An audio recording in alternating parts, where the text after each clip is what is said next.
ધાંગધ્રા બસ સ્ટેશનમાં કલાકમાં 2 ચોરીની ઘટના બનતા સામાજિક કાર્યકરો વહીવટી તંત્ર સામે લાલઘૂમ। ધાંગધ્રા બસ સ્ટેશનમાં કલાકમાં 2 ચોરીના બનાવથી સામાજિક કાર્યકરો વહીવટી તંત્ર સામે લાલઘૂમ। રાજ્ય વાહન વ્યવહાર દ્વારા સલામત સવારી એસટી અમારી સૂત્ર ધાંગધ્રા એસટી ડેપો માટે માત્ર શબ્દો માત્ર હોય તેમ બસ સ્ટેશનમાં વારંવાર ક્યારેક સ્વચ્છતા ક્યારેક લાઇટ પંખા જેવી સુવિધામાં સતત બેદરકારી અવિરત બસોના સમય અને રૂટમાં અનિયમિતતાના આક્ષેપો થતા જ આવ્યા છે।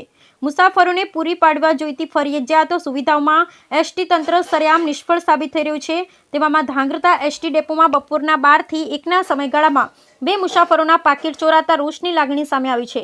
ખાસ કરી ધાંગધ્રા વાડી વિસ્તારમાં રાજ્યના અન્ય જિલ્લાઓમાંથી આવતા મજૂર વર્ગ ને મહેમાનોના પાકીટ ઉપર ટાર્ગેટ કરતા ઈસમોને પકડી પાડવા સામાજિક કાર્યકર ચંદ્રેશ રોએ એસટી ડેપો તેમજ પોલીસ તંત્રને ટકોર કરી હતી। Bureau report Hitesh Rajpara Dhrangadhra. मैं बोलूँ जयेश भाई जगू भाई राठवा અને રહેવાસી અહીંયા કલ્યાણપુરમ અને કલ્યાણપુરથી જવાનું હતું અમારે છોટાઉદેપુર જવાનું હતું। અહીંયા બસ સ્ટેન્ડમાં આવ્યા થાંગીંદ્રા આવ્યા એટલે અહીંથી મારે 8,500 રૂપિયા અડધી કલાકથી અમારે ચોરી થયા પૈસા, પછી બીજાના પૈસા, એટલે લગભગ 2 જણા હમણાં અડધી કલાકમાં પૈસા ચોરી થયા।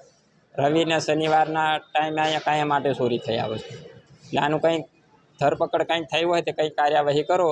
મારે છોટાઉદેપુર જવાનું હતું ને પૈસા અમારી પાસે હમણાં હાલમાં નથી, ભાડા મેં જવા માટે નથી પૈસા, એનું કંઈક થયું હોય તો કંઈ એડજસ્ટ કરવાનું।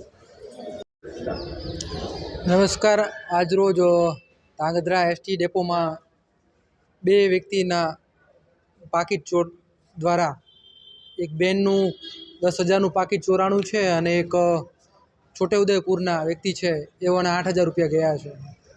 છેલ્લા 2 વર્ષથી આ ઘટના એવું ઘટતી રહે છે। 2-3 દિવસે લોકોના પાકીટ ચોરાવા, કંઈક ને કંઈક બનાવ બનવા, એટલે કે ધાંગધ્રામાં તંત્ર જાય એસટી ડેપો દ્વારા પણ કોઈ પ્રકારની કાર્યવાહી કરવામાં નથી આવતું, ના કે પોલીસ દ્વારા કોઈ પ્રકારની કાર્યવાહી કરવામાં આવતી। તો ધાંગધ્રાના તમામ પોલીસ તંત્ર અને માનનીય એસપીસીને અનુરોધ છે કે પોલીસ તંત્ર શું સૂઈ ગયું છે અને આટલી બધી કથળી દેલી જે હાલત છે કે ચોરો ખુલ્લે આમ બસ સ્ટેશનમાં આવીને લૂંટ ચલાવે છે, પાકીટ મારી જાય છે।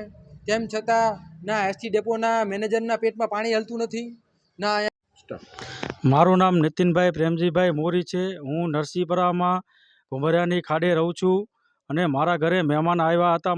મારા બેન, મારા જીજાજી, મારા ઘરે કાલે પ્રસંગ હતો તે નિમિત્તે આવ્યા હતા અને આજે બપોરે 1 થી 1:30 વાગ્યાના ગાળામાં હું બસ સ્ટેન્ડે મારા બહેનને મારા જીજાજીને એમને મેકવા ગયો, કારણ બપોરે 1 થી 1:30 વાગ્યાના ગાળામાં બસમાં ઉપર ચડતા હતા તાણે મારા જીજાજીનું પાકીટ ચોરાઈ ગયું। તેમાં 10 થી 11,000 રૂપિયા હતા અને ડોક્યુમેન્ટ હતા અંદર, અને આવા ચોરોને પકડવા મારી નમ્ર અપીલ છે। આવા બનાવ અવારનવાર બને છે, ખાસ કરીને શનિ અને રવિવારે।